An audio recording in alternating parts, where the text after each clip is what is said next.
दुनिया का पहला परमाणु बम छोड़ा था अश्वत्थामा ने। आधुनिक काल में जे रॉबर्ट ओपेनहाइमर ने गीता और महाभारत का गहन अध्ययन किया और उससे प्रभावित हुए। उन्होंने महाभारत में बताए गए ब्रह्मास्त्र की विनाशकारी शक्ति पर शोध किया और अपने मिशन को नाम दिया ट्रिनिटी। और रॉबर्ट के अनुसार 1939 से 1945 के बीच वैज्ञानिकों की एक टीम ने एक काम किया था। उन्होंने 16 जुलाई 1945 को इसका पहला परीक्षण किया। शोध कार्य के बाद विदेशी वैज्ञानिक मानते हैं कि वास्तव में महाभारत में परमाणु बम का प्रयोग हुआ था।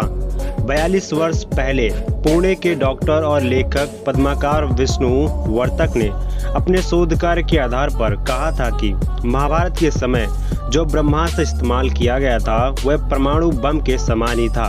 डॉक्टर वर्तक ने 1969 से 70 के बीच में एक किताब लिखी थी जिसका नाम स्वयंभू है और इसमें उसका उल्लेख मिलता है। प्राचीन भारत में कहीं कहीं ब्रह्मास्त्र के प्रयोग किए जाने का भी वर्णन मिलता है। रामायण में भी मेघनाद से युद्ध होते समय लक्ष्मण जी ने जब ब्रह्मास्त्र का प्रयोग करना चाहा था तब श्री राम जी ने उन्हें यह कहकर रोक दिया कि अगर इस ब्रह्मास्त्र का प्रयोग होता है तो इससे मेघनाद के साथ साथ पूरी लंका तबाह हो जाएगी। इसीलिए श्री राम जी ने लक्ष्मण जी को ब्रह्मास्त्र प्रयोग करने के लिए मना कर दिया था। एक परमाणु हथियार है जिसे दैवीय हथियार कहा गया है। माना जाता है कि इसका निशाना कभी नहीं चूकता और सबसे भयंकर अस्त्र है। जो व्यक्ति इस अस्त्र को छोड़ता था वह इसे वापस लाने की भी कैपेबिलिटी रखता था, लेकिन अश्वत्थामा को वापस लाने का तरीका याद नहीं था, जिसके कारण से लाखों लोग मारे गए। रामायण और महाभारत काल में यह अस्त्र गिने चुने योद्धाओं के पास था। रामायण काल में जहां यह विभीषण और लक्ष्मण जी के पास था, वहीं महाभारत काल में ये द्रोणाचार्य, अश्वत्थामा, श्री कृष्ण जी, कुवलवाश्व, युधिष्ठिर, कर्ण, प्रद्युम्न और अर्जुन के पास था।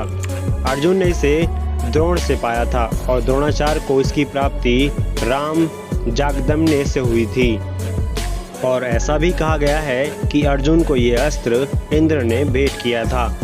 ब्रह्मास्त्र कई प्रकार के होते थे, छोटे बड़े और व्यापक रूप से संहारक। इसमें सबसे पहला है इच्छित, आप स्मरण करके उसे बुला सकते हैं। दूसरा रासायनिक, जिसमें केमिकल से रिलेटेड होता है कि उसकी विनाशकारी शक्ति कितनी ज़्यादा हो सकती है। केमिकल अगर ज़्यादा होगा तो विनाशकारी शक्तियाँ भी ज़्यादा होगी, तबाही ज़्यादा होगी। तीसरा दिव्यता। दिव्यता में आप ये समझ सकते हैं कि ब्रह्मास्त्र किसी जो टारगेट सेट किया जाता है वो उसको डिस्ट्रॉय नहीं करता, बल्कि यूनिवर्स की जो सबसे बेसिक चीज़ है एटम, उस चीज़ को वो एटम में तोड़ कर रख देता है, तबाह करके रख देता है। इसीलिए उसे दिव्य की श्रेणी में रखा गया है। और चौथा मंत्र। आप जानते हैं कि ब्रह्मास्त्र को चलाने के लिए मंत्र का यूज़ किया जाता है और जो भी योद्धा इसको चलाना जानता है उसको मंत्र ज़रूर पता है। हर कोई ब्रह्मास्त्र का उपयोग नहीं कर सकता जब तक उसे वो मंत्र ना हो। माना जाता है कि दो ब्रह्मास्त्र के आपस में टकराने से प्रलय की स्थिति उत्पन्न हो जाती है। इससे पूरी पृथ्वी में समाप्त होने का भय रहता है। महाभारत में सात्विक पर्व के अध्याय 13 से 15 तक ब्रह्मास्त्र के परिणाम दिए गए हैं। वेद पुराणों आदि में वर्णन मिलता है कि जगत पिता भगवान ब्रह्मा ने दैत्यों के नाश के लिए ब्रह्मास्त्र की उत्पत्ति की। ब्रह्मास्त्र का अर्थ होता है ब्रह्मा का अस्त्र। प्राचीन काल में शस्त्रों से ज़्यादा विनाशकारी होते थे अस्त्र। शस्त्र तो सिर्फ धातुओं से, मेटल से बनते हैं, जिससे आप समझ सकते हैं तलवार, चाकू, लेकिन अस्त्र को बनाने के लिए एक अलग विद्या ही थी। प्रारंभ में ब्रह्मास्त्र देवी और देवताओं के पास ही हुआ करता था, लेकिन हर ब्रह्मास्त्र प्रत्येक देवी देवताओं के पास उनकी विशेषता के अनुसार अस्त्र होता था। देवताओं ने सबसे पहले गंधर्वों को इस अस्त्र को दिया, उसके बाद ये इंसानों ने हासिल किया। प्रत्येक अस्त्र पर अलग अलग देवी देवताओं का अधिकार होता था और मंत्र, तंत्र और यंत्र के द्वारा इसका संचालन किया जाता था, ऑपरेट किया जाता था। ब्रह्मास्त्र अचूक अस्त्र है। जो शत्रु का नाश करके ही छोड़ता है। इसका प्रतिकार दूसरे ब्रह्मास्त्र से ही हो सकता है, अदरवाइज नहीं। महर्षि वेदव्यास लिखते हैं कि जहां ब्रह्मास्त्र छोड़ा जाता है वहां अप्रोक्सीमेट 12 साल तक जीव जंतु, पेड़ पौधे आदि की उत्पत्ति नहीं हो पाती। महाभारत में उल्लेख मिलता है कि ब्रह्मास्त्र के कारण गांव में रहने वाले स्त्रियों के गर्भ मारे गए थे। आप इस चीज को ऐसे समझ सकते हैं कि हिरोशिमा में रेडिएशन फॉल आउट होने के कारण गर्भ मारे गए थे और उस इलाके में 12 वर्ष तक अकाल रहा। सिंधु घाटी सभ्यता, मोहनजोदड़ो, हड़प्पा आदि में भी अनुसंधान से कई नगर मिले हैं जो लगभग 5000 से 7000 ईसा पूर्व के अस्तित्व में थे। इन नगरों में मिले नरकंकालों की स्थिति से ज्ञात होता है कि मानो इन्हें किसी रेडिएशन से इनकी मौत हुई हो।